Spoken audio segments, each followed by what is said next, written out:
Everyone नमस्कार जय जगन्नाथ आपण मानू मो चैनल अनेक अनेक स्वागत करुच्ची। आज आम देखा गोटे घांटर रेसिपी जोटा कि मसूर डाली आ माछ मुंडर घांट।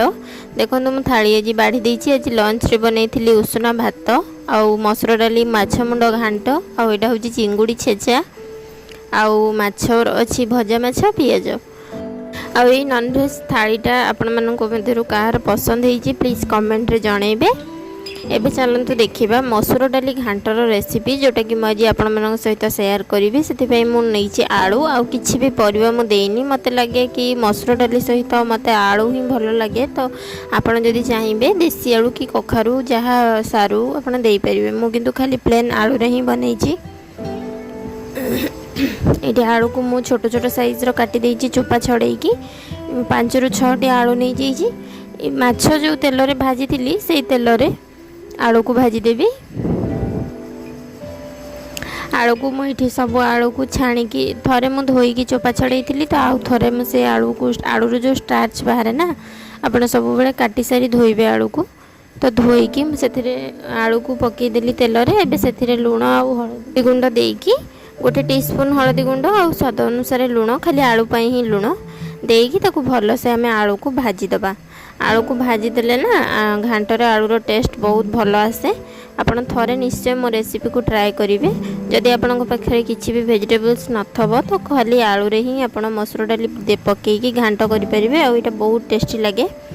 ये आलू को सब बाहर कर दूची छाणिकी कहीं जेहेतु तेल अधिका अच्छी बड़का तेल से तेल रे ही आउ बिल्कुल भी तेल देनी से तेल रे ही मु जीरा फुटेकी तेजपत्र 2टा फुटेदेली। आउ से देदेवी पियाज 2टी को बड़ बड़ साइज बेसी भी बड़ नुह मीडियम साइज 2टी पियाज को मुझे काटिकी रखी से पियाज को देदेवी।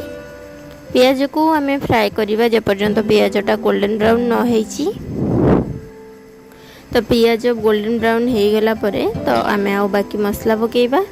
बिल्कुल भी वीडियो को स्किप करेंगे। जदि चैनल रे नुआ अच्छा ताहले चैनल को सब्सक्राइब करदेवे। वीडियोटी भल लगिले लाइक शेयर एंड कमेंट करने को भूलें। ये देखो मु तेल रे ही लंका गुंड हळदी गुंड आउ स्वाद अनुसार लुण दे दूची आमर मसला पाई माने आमर डाली आउ घांट आमर टोटाल तरकारी पाई ही मुझे लुण दे देइची। तो ये कलर पड़े आसला। तो यही समय मुझे देदेवी अदा और रसुण बटा। ये मु 1 कप नहीं जाइए अदा आउ सेमती मेजर करी हेबनी। तो मु कप छोट कप ही नहीं गोटे छोट गिना। ये मु 2टा रसुण आउ छोट छोट 2टा रसुण आउ रसुण ठारू टिके कम नहीं अदा आउ ये मसला आमर टिके हाफ कषि हो गला परे मु सेथिरे 2टी बड़ बड़ साइज टमाटो टिके भल से पाचिनी। तो मु टिके मसला हाफ कुक हेइथिबो मसला दे देबी टमाटो जहाँद्वारा कि टमाटोटा बहुत भल से सॉफ्ट हो मसला कषिला बेलू। देखो मसला पूरा तेल छाड़ी आसला प्राय। यही लुहा कड़ाई रे बनइबार यही हूँ एडवांटेजेस। देखो मसला पूरा लगुनि कड़ाई रे केमती छाड़ी जाऊँगी। एबे मु टिके हल्का पानी देदेली जेहेतु आम टमाटो दबा ना। तो मसला सुखिला हो गलानी। तो टमाटो देले आउ टमाटो सिझा को टाइम नब मुझे लगी दे ये 2 ରୁ 3 टेबल स्पून पानी देदेली आउ से टमाटो को ढालीदेली। टमाटो सॉफ्ट हवा जगह आम ए मसला को कषा। मु मसला रे किछि भी यूज करूनी। आपन जदि चाहिए चिकन मसला ऐड करि परिबे धनिया पाउडर ऐड करि परिबे किंतु मु किछि भी मसला यूज करूनी। मु पूरा सिंपल ही रखिबा को चाहूची जहाँद्वारा कि तार टेस्टा पूरा आसीबो पूरा ओरिजिनल टेस्ट। किछि भी मसलार टेस्ट आसीबनी। तो मुझे खाली से लगी पियाज और अदा रसुण बटा देइछि। आउ गोटे सीक्रेट मसला मु लास्ट को ऐड करी से मु किछि भी मसला देनी जोटा कि मत लगे घांटर सीटा हूँ मेन मसला। ये देखो माछ मुंड लांज आउ पीस भी अच्छी। तो आपण चॉइस हिसाब से माछ नहीं पारे। तो ताको सब पकईकी मुझे खंड खंड करदेवी।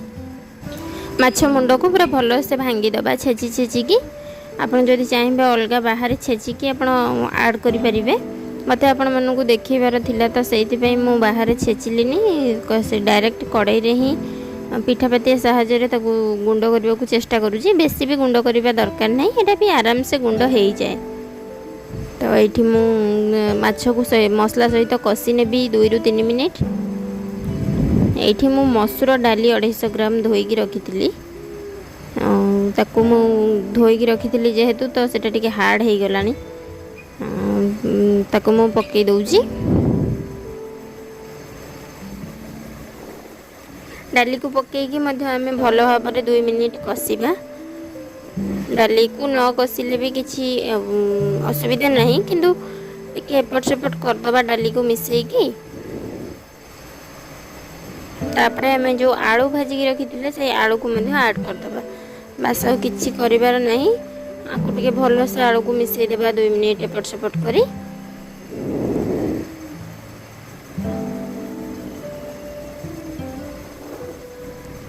जदि आपन को मसूर डाली पसंद नहीं तो आप खाली आलू और परिवा पकईकी घांट करें। तो घांट बहुत भेराइटर अच्छी आप थे मसूर डाली देकी ट्राए करूँ निश्चय आपण को भल लगे। जदि मो रेसिपीटी आप ट्राए कर मत मो फोटो निश्चय शेयर करूँ मो सह इंस्टा रे। ये देखो मु गरम पानी ऐड करदेली। गरम पानी जेहेतु आम देचे तो तरकारीटा सांगे सांगे फुटवा आरंभ कर तो आम ताकू कौन करवा ना घोड़ेकी छाड़ीदबा मीडियम टू लो रे छाड़ीदबा 10 मिनिट ये जदि आपणकर डालीटा जिते फुलिब ना तो पानी आवश्यक पड़ो आप चाहिए गरम पानी दे पारे। यहाँ हूँ सी सिक्रेट गरम मसला जोटा कि दालचीनी मात्रा टी अधिका स्टार एनेस गोटे आमर बड़ गुजराती 2टी आउ मु जीरा लंका गुंड करके रखी तो सेटा टिके ऐड करी लास्ट रे। यही मसला को आम छेचिदबा छेचिकी गुंड करके ऐड करवा आमर घांटरे। यहाँ ही बहुत बढ़िया फ्लेवर आनिबो आउ बहुत टेस्ट को पूरा एनहांस करिवो। निश्चय आपण ए मसला देकी थरे ट्राए करिवे। देखंतु घांटटा फुटिकी केडे सुंदर देखा जाउची। देखिबा हमर घांट हलानी ना नहीं हेइनी आहुरी 5 मिनिट बसिबो। डाली भल से फिटिनी डाली हमर फिटिबा पर्यंत आमे ताकू बसैबा पूरा जेमती डाली घांट सहित मिसिबो पूरा तरकारी रे। एडी देखंतु पूरा भल से हमर करी फुटी गलानी घांटटा आमर फुटीगलानी। ये आम देदेबा से गरम मसला और जीरा लंका गुंड देकी जीरा लंका गुंड मु पछरे पकईची जीरा लंका गुंड देकी आपण ओल्हे